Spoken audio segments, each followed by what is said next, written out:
What's up, XRP family? Thank you guys for joining the video for today. We have some good stuff to dig in. Here we go, guys. This is Stuart Alderty, Ripple's general counsel. Let's take a look what he has to say, guys. Now pay attention, guys. Things are happening around us. I don't know if you guys noticed, but using banking services, using some kind of things, they are really slowing down. And you can literally see that sometimes, personally, I open my banking services account and I can't access it. It's happening a lot lately where I just want to make a transfer or anything, guys, and it's not working. Meaning they are literally doing stuff, guys. They are working on this as we speak. And remember, March is the deadline for changing the messaging standard to ISO 222. So we are very, very close to a lot of things taking off. And we can also see that the lawsuit is coming to an end. So let's take a look what this guy has to say here. We think this is the beginning of the end of the case in terms of how the case is going to unfold. Just to level set really briefly, what this case is about is whether or not an offer or sale of a digital asset is a special type of security known as an investment contract. There are no allegations of fraud in this case. There are no allegations of misrepresentation. There are no allegations of market manipulation. It really is a technical issue, and whether or not the offer and sale of a digital asset needs to be registered as a security. So we believe that unless there is a contract for an investment, there's no case, and actually there's no authority for the SEC to even weigh in. But if you get to the Howey case, and I think most of your viewers know what that is, we believe that they don't satisfy any of the prongs of the Howey case. We think this... Very important, guys. Listen what he says. He says that there is no investment contracts, so there is no security, right?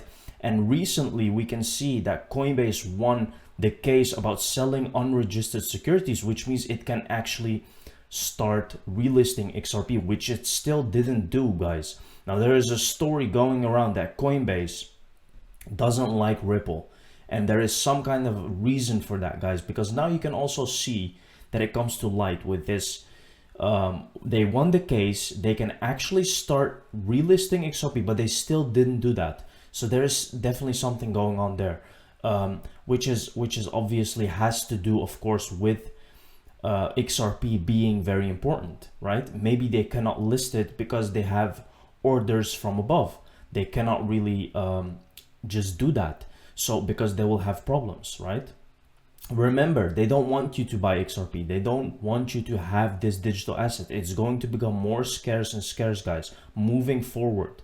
Now, listen very carefully to this one, guys. Bitcoin has no relation to anything. It's a tiny thing that gets disproportionate attention. Ray Dalio on crypto. The value of BTC is less than a third of the Microsoft stock. It's not an effective store of wealth, but we are in a world where money as we know it is in jeopardy. Now, this is the only way that I see Bitcoin maybe succeeding long term, right? It's more that kind of trust issue with money itself. People do not trust money anymore, and there will come a time that it's going to be even worse because the fiat system is failing, guys.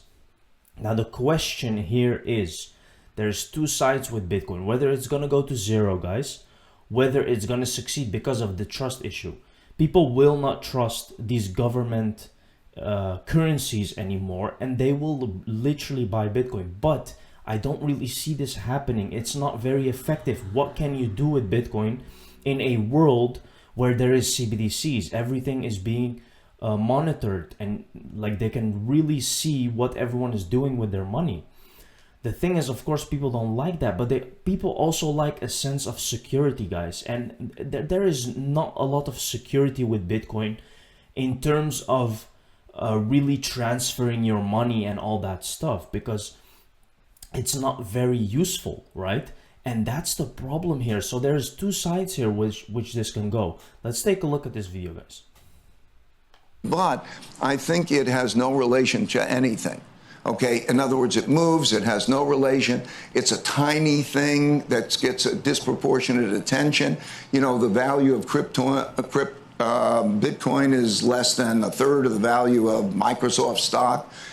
You could go into industries. Biotech and many other industries are more interesting than Bitcoin. It's not going to be an effective money. It's not an effective storeholder wealth. It's not an effective medium of exchange. But we are in a world in which money as we know it is in jeopardy, right? We're printing too much, and it's not just the United States, all the reserve currencies, what's going on in Euroland, what's going on in yen.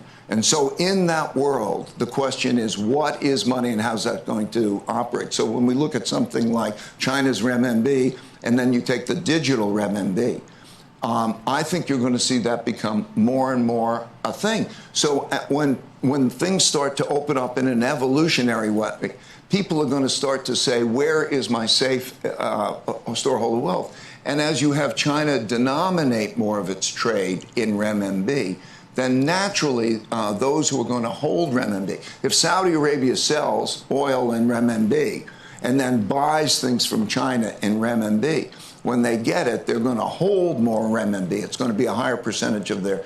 And so I think the question over the next number of years is really what is money, not just as a medium of exchange, but a storehold of wealth. That sounds like a argument for Bitcoin of sorts. Bitcoin, or for some digital Bitcoins? Yeah. No, I think if you want a digital currency, you have to deal something different. I don't think that the stable coins are good because then you're getting a fiat currency again. I think that what would be best is an inflation-linked coin. Right. In other words, something where basically you would say, okay, this is going to give me buying power, because every individual wants. What do they want? They want to secure their buying power. Now look at this, guys. This is where XRP comes into the place, right? Think about this. Something neutral, which holds value because it's being used to actually do something instead of just laying there in speculation. Now, this is one of the reasons why I really think XRP is going to a very high price. Again, by time, people want something that is actually secure and also trusted. And when this lawsuit is finished and we kind of have a framework, they're going to use XRP as medium of exchange, as a bridge currency. People will trust it. Why? Because it's safe. It has a reputation. It's a utility coin. It's not just something that holds some kind of value which can collapse overnight. Because let's be honest here, guys, no one has control over Bitcoin. No one knows what is going to happen with Bitcoin tomorrow. It can literally go to zero and no one has a clue why it went down.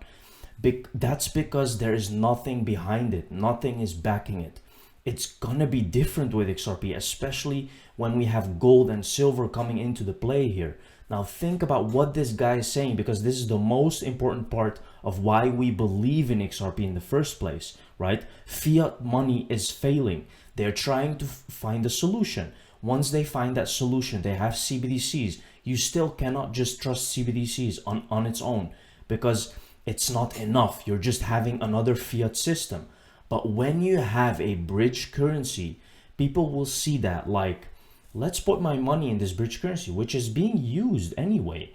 And the money and the value will of course go up in this case. Now he's literally saying that. He's saying that you need something in between. What is that between? Think about this. XRP is being used by an official company which has nothing to do with any scamming, nothing, no allegations, no weird stuff. They're just in a lawsuit because of selling securities. Now, if that's not true, imagine what would happen with XRP, guys. The value would go so high. Now, we have multiple documents here showing us that this is literally out there. And there's people saying these are old documents. Yes, these are old documents, but you should read them and you should understand them. They're not just there for kids play. They're not just there because they're just talking, guys. No, these are things that they're implementing for the future. Even if these papers are from 2015 or 2012, I don't care, because they say what is going on. These are the ideas that they want to implement, guys. That is why these papers are here. Now, a lot of people say these papers are old or whatever, But once you read them, you can clearly see, guys, that they want to use Stellar, Ripple like this. And still you have these low IQ people saying that these papers are old, you know, and nothing is happening with the price. XRP is shit. You're not thinking clearly, guys, and you're not seeing what's happening in front of you, right? I really think something is going to happen. Today, Netherlands' largest bank, ING, has been down for hours, and they say it may even take days. They don't even give a clear reason, but everyone is unable to access their money. They're making it so clear now, right? This is what I'm talking about. This is specifically in the Netherlands, but you can see that there is more countries having this problem with the banking systems. Why do you think that is, guys? And I'm telling you, March is coming. This is where everything is going to change, and you will see it's coming quicker than you think, right? Here we can see Ripple responding to FSB. We also have taken into consideration the recommendations in the FSB final report and high-level recommendations on regulation, supervision, and oversight of global stablecoin arrangements, FSB GSC report. Here you can see the global stablecoin race is on, right? They understand that, guys. We have also taken into consideration the recommendations in the FSB final report. Now, this just means, guys, that Ripple knows that. Ripple knows, and it's dealing with these bank for international settlements, and it's trying to reach a middle point where they are telling them, listen, we have something that you can use as a global reserve currency. Open your eyes, guys, because this is really happening right now. Thank you very much for watching this video, guys. See you in the next one. Cheers.